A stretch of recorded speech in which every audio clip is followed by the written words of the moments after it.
আসসালামু আলাইকুম। আমি জুলফিকার জুয়েল চ্যানেলে আজকের এই টিউটোরিয়ালে আপনাদের সকলকে জানাই স্বাগতম। আজকে আমি নতুনদের জন্য, যারা একদমই বিগিনার, তাদের জন্য ফ্রিল্যান্সিং সেক্টরে বিড করার ক্ষেত্রে ফ্রিল্যান্সিং সাইটগুলোতে আপনারা কিভাবে বিড করবেন সেই সমস্ত বিষয়গুলো নিয়ে আলোচনা করব। তো দেখুন, এখানে বেশ কয়েকটা সাইট রয়েছে। যেমন আমরা যদি বিড করে কাজ আনতে চাই, সেই ক্ষেত্রে আমরা আপওয়ার্কে করতে পারি, freelancer.com সাইটে করতে পারি, পেপল পার আওয়ারে করতে পারি, guru.com যেটা আছে সেখানে করতে পারি।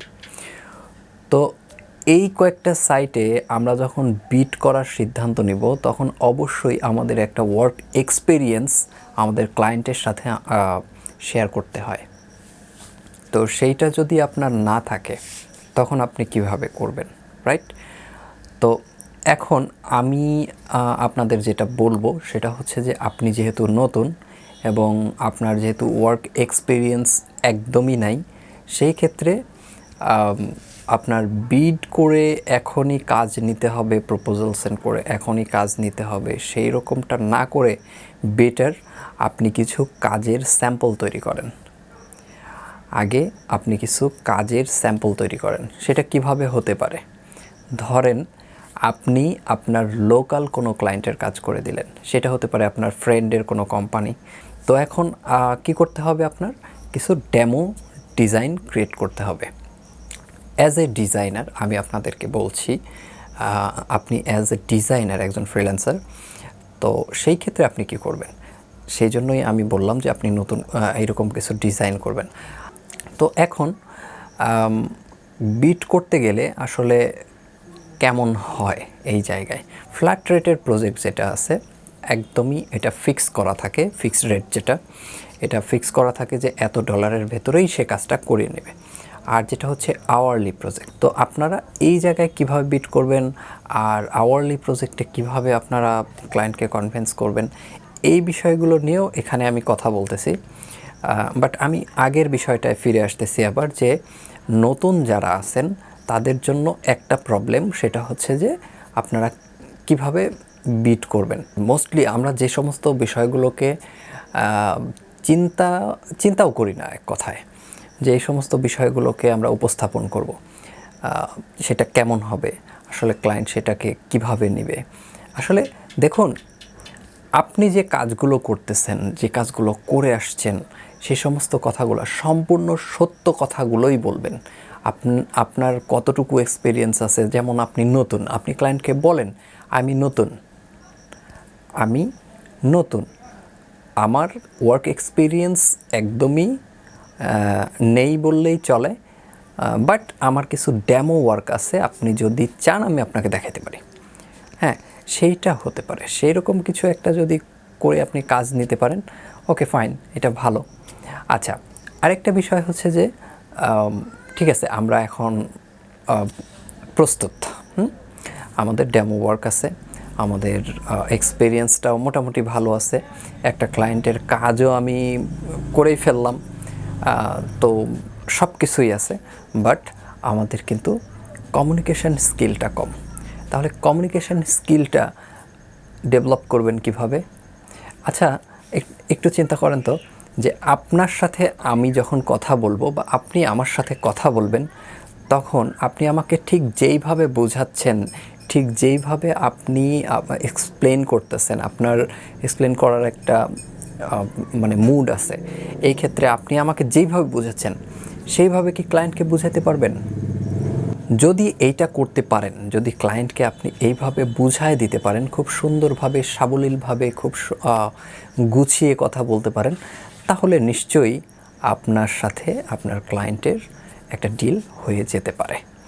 আচ্ছা, তারপরে কথা হচ্ছে যে, আপনার ধরে নিলাম আপনার কিছুই নাই, অর্থাৎ আপনার কোনো ওয়ার্ক এক্সপিরিয়েন্স নাই, আপনার কোনো ডেমো ওয়ার্ক নাই, বা আপনি একদমই নতুন, আপনি কাজ জানেন, আপনার স্কিল রয়েছে। আপনাকে যদি আমি বলি, বা আপনাকে যদি ক্লায়েন্ট বলে আপনি এই ধরনের একটা কাজ করে দেন আমাকে, তাহলে আপনি কাজটা করে দিতে পারবেন, এতটুকু আপনার ভেতরে একটা আপনার কনফিডেন্স আছে, আপনি কাজটা করে দিতে পারবেন। তো তাহলে কি করতে পারেন? সেই ক্ষেত্রে আমি বলবো যে freelancer.com সাইটটা খুবই ভালো হবে আপনার জন্য, কারণ freelancer.com সাইটটাতে কন্টেস্ট করার একটা সুযোগ রয়েছে। কন্টেস্ট করলে হবে কি, সেখান থেকে আপনার কাজের কিছু নমুনা আপনি সংগ্রহ করে ফেলতে পারবেন, কারণ ওখানে ব্রিফিং করা আছে। সেখান থেকে যদি আপনি 5 স্টার রেটিংও হয়ে থাকে আপনার এই ডিজাইনটা, সেই ক্ষেত্রে আপনি ক্লায়েন্টকে বলতে পারবেন যে আমার এই ডিজাইনটা আমার ক্লায়েন্ট মূল্যায়িত করেছেন, 5 স্টার রেটিং দিয়ে মূল্যায়িত করেছেন। এরকমটা বললে তো সমস্যা নাই। আর আপনি শেষ পর্যন্ত ক্লায়েন্ট যদি না নেয়, ঠিক আছে, নিল না, বাট আপনি যদি কন্টেস্টে উইন হন, সেই ক্ষেত্রে আপনার ওই ডিজাইনটা কিন্তু আপনার পোর্টফোলিওতে আপনি পরবর্তীতে রাখতে পারবেন। বাট এটা কিন্তু সহজ কাজ করাটা। আচ্ছা, এখন আসতেছি পরবর্তী স্টেপে, সেটা হচ্ছে যে বিড করার বিষয়টা আসলে কি হচ্ছে। বিড করার বিষয়টা হচ্ছে যে দুই রকমই, যে বললাম যে একটা হচ্ছে প্রজেক্ট আর আরেকটা হচ্ছে আওয়ারলি প্রজেক্ট। এটা ফ্ল্যাট রেট, ফিক্সড রেট যেটা, আরেকটা হচ্ছে আওয়ারলি। তাহলে ফ্ল্যাট রেটের ক্ষেত্রে আমরা কি করব আর ফিক্সড রেটের ক্ষেত্রে আমরা কি করব, তাই না? এখানে দেখুন সর্বনিম্ন এবং সর্বোচ্চ একটা রেট দেওয়া থাকে। তো আপনি যেহেতু নতুন, আপনার এখন জরুরি হচ্ছে যে আপনার প্রোফাইলটা বিল্ড করা, তাই না? প্রোফাইল বিল্ড করতে গেলে আপনাকে একটু স্যাক্রিফাইস করতে হবে। অন্যান্যরা যারা আছে তাদের থেকে কিছুটা কমে হলেও আপনাকে সার্ভিসটা দিতে হবে। সেই ক্ষেত্রে হয়তো ক্লায়েন্ট আপনার কাজ যদি মোটামুটি ভালো হয়ে থাকে, তাহলে আপনাকে যেহেতু আপনি কম রেট দিচ্ছেন, সেই ক্ষেত্রে আপনাকে কাজটা দিতে পারে। তো এই ক্ষেত্রে আপনারা যখন ফ্ল্যাট রেটে কাজ করতে আসবেন, তখন কি হবে, ফ্ল্যাট রেটের সবথেকে কম রেট যেটা দেওয়া আছে, ধরেন যে একটা লোগো ডিজাইন করে নেবে একজন ক্লায়েন্ট, সেক্ষেত্রে ও প্রাইজিং করে রাখছে যে $20 থেকে $50 বা $20 থেকে $250 এরকম রেটিং করে রাখছে। বাট আপনি সেখানে প্রপোজটা সেন্ড করবেন কিভাবে জানেন? আপনি সর্বনিম্ন কত দেওয়া আছে, $20। আপনি চেষ্টা করবেন $20 ভেতরেই আপনি কাজটা করে দেওয়ার। তাতে করে হবে কি, যে সর্বনিম্ন রেট থাকার কারণে ক্লায়েন্ট আপনাকে হয়তো কাজটা দিতে পারে, হয়তো $20 দিবে না, আপনাকে $30 দিতে পারে ক্লায়েন্ট। হয়তো আপনি তার সঙ্গে কথা বলে ঠিক করে নিতে পারবেন। দেখবেন যে ম্যাক্সিমাম এরকমটাই হয়। বাট বিট করার পরে আসলে করার কিছু থাকে না, সেখানে যে অ্যামাউন্ট দিয়ে আপনি বিট করেছেন সেইটাই আপনাকে নিতে হবে। তো এখন এটা হচ্ছে একটা বিষয়।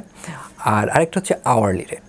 আওয়ারলি রেটের আসলে কেমন হয়, এটা আমি ব্যক্তিগতভাবে যেটা বলবো সেটা হচ্ছে যে যেমনটা হচ্ছে, আমি আমার ওয়ার্ক এক্সপিরিয়েন্স থেকে বলতেছি যে কাজ আমি এইভাবে করছি যে দেখা গেল যে একটা পার ডে আমাকে এরকম সিস্টেমে বলা হচ্ছিল যে পার ডে আমি 4 আওয়ার্সের হয়তো পেমেন্ট পাবো। তাহলে 4 ঘন্টার পেমেন্ট আমাকে ক্লায়েন্ট দিবে, বাট ক্লায়েন্টের প্রতিদিন 4 ঘন্টার কাজ না, বাট আমাকে কাজ দিবে, কাজটা কমপ্লিট করে দিতে হবে, বাট ক্লায়েন্ট আমাকে 4 ঘন্টার পেমেন্ট দিবে। ওকে, আমি এটা ডিপেন্ড করে আমি কত অ্যামাউন্ট দিয়েছিলাম ক্লায়েন্টকে। অর্থাৎ আমি যখন প্রপোজালটা লিখেছিলাম তখন কত অ্যামাউন্ট সেখানে দেওয়া ছিল। যদি আমি $20 পার আওয়ার ওখানে এই প্রপোজালটা সাবমিট করে থাকি, তাহলে 4 ঘন্টার পেমেন্ট মানে হচ্ছে 4×20 $80 আমাকে পার ডে দিবে, বিষয়টা এরকম।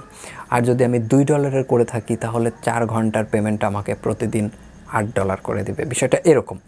যার কারণে দেখা গেছে যে আমি প্রতিদিন $8 করে ইনকাম করতেছি।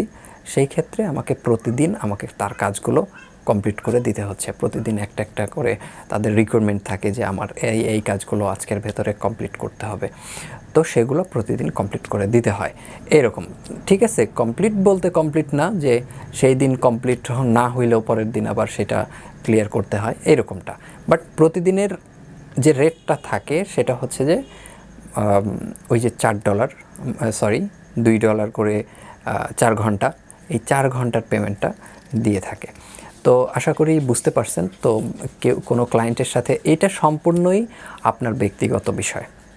ক্লায়েন্টের সাথে আপনি কথা বলে ঠিক করে নেবেন যে আপনি যতক্ষণ সময় বসে থেকে কাজ করবেন ততক্ষণ সময় আপনি অন করে রাখবেন যেই ট্র্যাকারটা আছে, ওই ট্র্যাক করবে যতক্ষণ সময় আপনি বসে কাজ করছেন ততক্ষণ সময়েরই আপনার পেমেন্টটা আপনার অ্যাকাউন্টে ঢুকবে। বুঝতে পারছেন? আপনি যতক্ষণ সময় কাজ করবেন ততক্ষণ সময় আপনার যে এই ট্র্যাকারটা আছে, ফ্রিল্যান্সার অ্যাকাউন্টের ট্র্যাকার রয়েছে, ট্র্যাকারটা অন করে রাখবেন। সেটা অন করে রাখলে আপনার ওই যতটুকু সময় আপনি অন করে রাখছেন ততটুকু সময়ের যে নির্দিষ্ট পেমেন্টটা আছে, ধরেন প্রতি ঘন্টায় যদি $2 বা $5 বা $10 করে থাকে, তাহলে প্রতি ঘন্টায় ওই $10 আপনার অ্যাকাউন্টে ঢুকতে থাকবে আর কি। তাহলে আধা ঘন্টায় কতটুকু হবে? যদি আধা ঘন্টা আপনি কাজ করেন তাহলে $10 যদি আপনার আওয়ারলি রেট হয়ে থাকে, সেই ক্ষেত্রে আপনি $5 পাবেন আধা ঘন্টা যদি আপনি ট্র্যাকারটা অন করে রাখেন। তো এইভাবে কিন্তু পেমেন্টটা ঢুকে। বাট এইখানে কিন্তু ক্লায়েন্ট কিন্তু ফিক্সড করতে পারে। হ্যাঁ, যে ক্লায়েন্ট হয়তো দেখা গেল যে একটা পেমেন্ট ফিক্সড করে দিল যে আমি এই আজকের দিনে 4 ঘন্টা পর্যন্তই পেমেন্ট করব। তাহলে ক্লায়েন্ট 4 ঘন্টা পর্যন্ত যেই পেমেন্টটা থাকে, ধরেন আপনি যদি ওই যে বলছিলাম ফার্স্টে যে $2 কাজ, যে $2 প্রতি ঘন্টায় আপনি ঠিক করছেন, তাহলে ক্লায়েন্ট কত দিয়ে দিবে জানেন? $8 দিয়ে দিবে। তাহলে $8 পর্যন্তই আপনি পাবেন, তারপরে আর পাবেন না। বাট আওয়ার কিন্তু কাউন্ট হয়ে থাকবে, পরবর্তীতে আবার দিলে ওই আওয়ারটার সঙ্গে আবার যোগ হবে। তো যাই হোক, এই হচ্ছে বিষয়। তো আপনারা এইভাবে আওয়ারলি পেমেন্টটা পেতে পারেন। আচ্ছা, আরেকটা বিষয় হচ্ছে যে কন্টেস্ট করতে গেলে কিন্তু আপনার কোনো পূর্ব অভিজ্ঞতার প্রয়োজন হচ্ছে না। কন্টেস্ট একদমই নতুন যারা, তারাও করতে পারেন। সরাসরি অ্যাকাউন্ট ক্রিয়েট করার পরেই আপনি কন্টেস্টে অংশগ্রহণ করতে পারেন। আবারও আপনি বিটও করতে পারেন, বাট freelancer.com-এ 6টা বিট করতে পারবেন। আবার আপওয়ার্কে 10টা কানেক্ট দেওয়া হয়। 10টা কানেক্ট বলতে আপনার কোনো প্রজেক্ট আছে যেখানে 2টা কানেক্ট ইউজ করেও একটা প্রপোজাল সাবমিট করা যায়। কোনোটায় দেখা যাচ্ছে যে একটা প্রপোজাল সাবমিট করতেই আপনার 10 শেষ হয়ে যাচ্ছে, এরকমটাও হতে পারে। তো যার কারণে দেখা গেল যে আপওয়ার্কের বিষয়টা একটু ভিন্ন, কিন্তু ফ্রিল্যান্সার সাইটে 6টা পর্যন্ত আপনি বিট করতে পারতেছেন। ফাইবারে যেমন প্রপোজাল সেন্ড করা যাচ্ছে, আপনি 10টা করে সেন্ড করতে পারতেছেন, সমস্যা নেই। তো এইভাবে আপনি কিন্তু কাজ করতে পারেন নতুন হিসেবে। বাট ক্লায়েন্টকে যখন আপনি প্রুফ দিতে যাবেন, তখন কিন্তু আপনার পূর্ব অভিজ্ঞতাটা শেয়ার করতে হবে। সেটা কি? আপনি যদি একদমই নতুন হন তাহলে সেটা হবে ডেমো ওয়ার্ক। আর আপনার যদি কোনো লোকাল ক্লায়েন্টেরও কোনো কাজ করা থেকে থাকে, সেই কাজগুলোও আপনি দেখাইতে পারেন। তো অসংখ্য ধন্যবাদ। আজকের মতো এখানেই শেষ করছি। আল্লাহ হাফেজ। আসসালামু আলাইকুম।